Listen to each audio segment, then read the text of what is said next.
Hi friends, ఈరోజు ఎంతో టేస్ట్గా ఉండే దొండకాయ పచ్చడి తయారు చేసే విధానం షేర్ చేయబోతున్నాను. ఇది రైస్లోకి, చపాతీ, రోటీలో కూడా చాలా బాగుంటుందండి. తప్పకుండా ట్రై చేయండి. ఇదే విధంగా ఎలా ఉందనేది కామెంట్స్లో తెలియజేయండి. ఇప్పటివరకు కూడా నా ఛానల్ని సబ్స్క్రైబ్ చేయని వాళ్ళు ప్లీజ్ సబ్స్క్రైబ్ చేసుకోండి. హాయ్ ఫ్రెండ్స్, నమస్తే, వెల్కమ్ టు అనూస్ కిచెన్. ఈరోజు ఎంతో టేస్ట్గా ఉండే దొండకాయ పచ్చడి తయారు చేసే విధానం షేర్ చేయబోతున్నాను. ఇక్కడ నేను 1/2 kg దొండకాయలు తీసుకున్నాను. ఈ సాల్ట్ వాటర్తో 3-4 times వరకు కూడా బాగా క్లీన్ చేసుకోవాలి. ఇలా క్లీన్ చేసుకున్న దొండకాయని 2 sides కూడా ఎడ్జెస్ కట్ చేసేసాను. ఇక్కడ చూస్తున్నారు కదా, ఈ దొండకాయలు పండిపోయినాయి అయినా పర్వాలేదండి, పచ్చడికి చాలా టేస్ట్గా ఉంటుంది. మనం కర్రీ చేసుకునేటప్పుడు అయితే మాత్రం పండిపోయినవి తీసేసి పక్కన పెట్టండి. ఒక 6 లేక 7 వెల్లుల్లిపాయ రెబ్బలు, ఒక 10 పచ్చిమిర్చి ఎక్కువగా తీసుకుంటే చాలా బాగుంటాయండి దీంట్లోకి.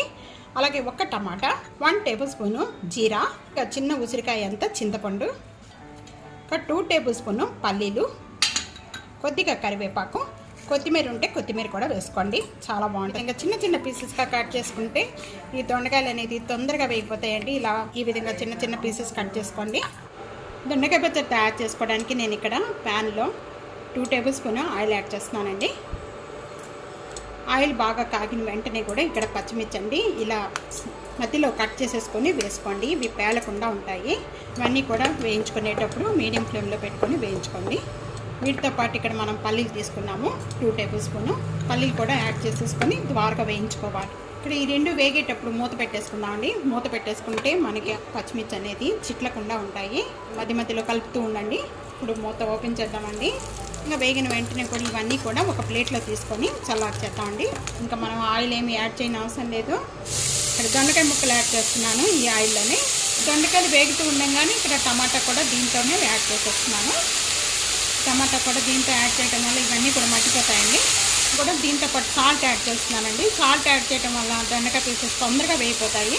ఫ్లేమ్లో పెట్టేసుకొని మూత పెట్టేసుకుంటే ఒక 3 minutesకి మగ్గిపోతాయండి దొండకాయలన్నీ కూడా. మధ్యలో కొద్దిగా కలుపుతూ ఉండండి. ఇప్పుడు ఓపెన్ చేద్దామండి. దొండకాయలు వేగితాకి చాలా టైం పడుతుంది. ఈ విధంగా వేగిపోయిన వెంటనే కూడా కానీ ఏమీ లేకుండా తీసేసి సపరేట్ చేసేసుకొని కొద్దిగా ఈ విధంగా పీసెస్ వేసేసుకోండి. ఇవి చాలు దొండకాయ.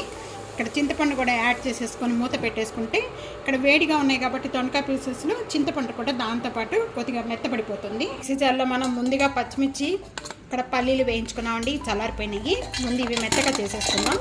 ఇక్కడ రోలు ఉంటే రోట్లో వేసుకోండి, చాలా టేస్ట్గా ఉంటుంది ఈ పచ్చడి. ఇక్కడ నేను మిక్సీ జార్లో వేస్తున్నాను ఈరోజు. ఈ విధంగా మెత్తగా చేసుకుంటే చాలండి. మొత్తం కూడా జీరా కూడా, వెల్లుల్లిపాయ రెబ్బలు మనం ఇక్కడ ఒక 5 లేక 6 పైన దొండకాయ పీసెస్ కూడా ఇవన్నీ కూడా బాగా చల్లారిపోయిన తర్వాత దీంట్లో యాడ్ చేసేస్తున్నాను. ఎంత కూడా మెత్తగా చేసుకున్న తర్వాత సాల్ట్ యాడ్ చేసుకోవచ్చు సరిపడపోతే.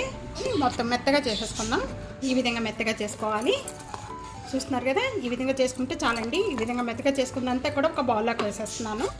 ఇది ఫ్రిడ్జ్లో పెడితే కనుక ఒక 4 days 5 days వరకు కూడా ఉంటుందండి. దొండకాయ పచ్చడి అంతా కూడా ఇంకా మరింత టేస్ట్ రావడానికి చాలింపు పెట్టేసుకుందాం.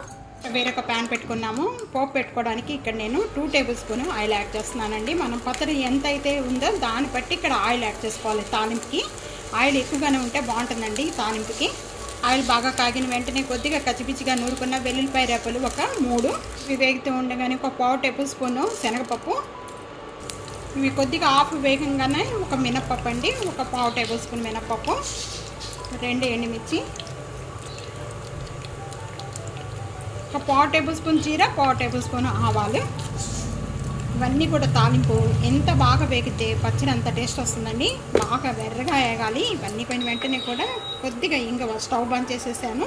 బాగా కరివేపాకు కావాలి అనుకుంటే మీకు కొత్తిమీర కూడా వేసుకోండి, చాలా బాగుంటుంది. అంత ఈ విధంగా వేగాలండి. తాలింపు పెట్టుకుని ఈ మొత్తం కూడా దీంట్లో పచ్చడిలో కలిపేసుకుందాం అండి.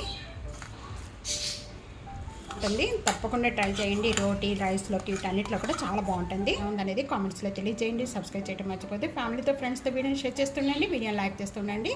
Thank you for watching.